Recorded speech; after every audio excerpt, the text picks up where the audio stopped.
Hi, Don Garbutt here. In this tutorial, I'd like to describe the Fazortan plugin by the D16 audio group. It's a great sounding phase shifter with 2 LFOs for control and automation of all parameters. We're going to be able to take great advantage of that in Logic. Its main controls are from 2 LFOs. Before we add the LFOs, though, you can manually sweep the phase offset.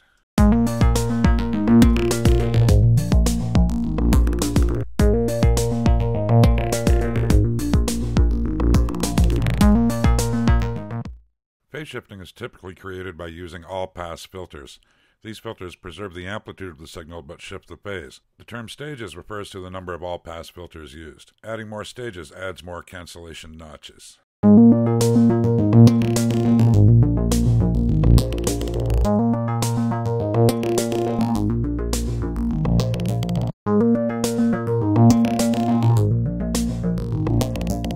Turning up resonance adds a ringiness in the boundary areas around the cancellation troughs.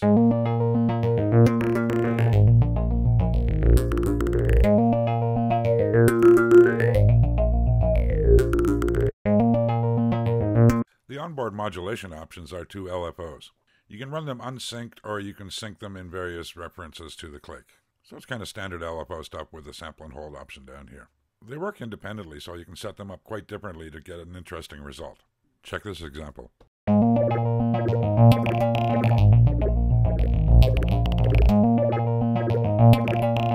I mentioned that all the parameters are automatable. Now I'm going to show you a cool Logic trick where we can use the keyboard to control the target knobs. I demonstrated this kind of hookup in a Tornado tutorial a while back. The first thing we have to do is convert the keyboard message into a fader message. Let's go to the environment. I've isolated the channel strip that has the Fazortan loaded on it. If we go and get a monitor and connect the output of the channel strip to it, then we can move knobs on the plugin and determine their identity code.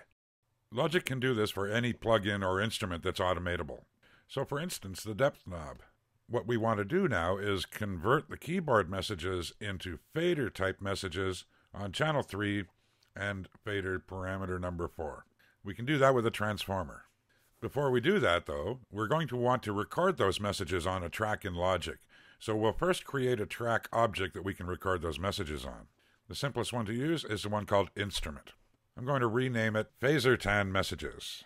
Now we'll be able to find this object when we create a new MIDI track on our Logic Arrange page. This object should connect to a transformer. You'll see this message about external ports. You should select Remove, which will switch off any external MIDI message port that the object has. This message shows because the object instrument originally was designed for MIDI messages to the outside world. So we can shut off that transmission capability when we press Remove. Those messages will go to a transformer that we're going to use to convert keyboard notes into fader messages. So let's open up the transformer and follow this routine. Status, everything that equals. The submenu shows note, so we can leave that, and this is where we set the transformer to change notes into faders. Choose Fix and make sure that fader is selected in the menu below. That's part of the setup. Now we want channel 3 messages, so we can leave this at all and set this to fix all channels as 3. Now this column refers to parameter number. whether it's faders or MIDI controllers. So we want to have all values here become parameter number 4. The last step is that we want the note pitch to actually translate into the parameter value. So we do that by clicking here to transform pitch messages into value messages. We need to make a few adjustments here, but the first thing we can do is see if this is actually working. Hook up the transformer to the channel strip, go to your Arrange page and select New Track, External MIDI, and now as it opens the library, we can find that object that we created. And you see there it is, the instrument called Fazortan Messages. It's already highlighted, so it's already selected here. Now we can try our keyboard, and you see that it's controlling the depth knob. So that's 90% of the job done here. Different keys are moving the knob. It's a thrilling thing. There are 2 things left to do here. One of them is that every time I lift my finger off the key, the note off message reads as a velocity 0 value. Our transformer is converting that velocity of 0 message into a fader 0 value. This resets the depth knob to 0 every time a note ends. What we need to do is actually block those velocity 0 messages. So we're going back to the dreaded environment. We're adding one more transformer. I'm going to label these transformers because I want to change the order in which they're wired.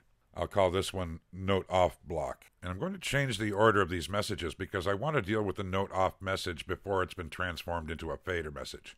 So we'll do that. We'll go to here, connect that transformer to that one, and send that on back to the channel strip. Now let's go to the Note Off Block transformer, and we'll change the type of transformer to a filter type transformer. Filter matching events is the one you want, and the matching event that you want to filter is the note velocity of 0 message. So all notes with a velocity of 0 are going to be blocked. Now let's try it. And there you go. You see that as I lift my finger off the key, it doesn't flip back to 0. So there's one last thing to do, and that is to scale the keyboard range to effectively move the knob as far as we want to, so that we can control the range from 0 to maximum from our keyboard. Reopen the transformer that was changing notes into faders.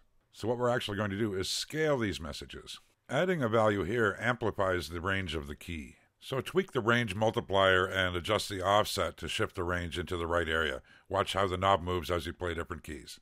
The only thing I want to caution you with is that once you've recorded a part into MIDI on that track, for some reason it reverts back to the note off messages being live again. Now the quick fix for that one is to just open up your piano roll and do a note force legato move. After doing that, the knob will stay in its position determined by the note that you play.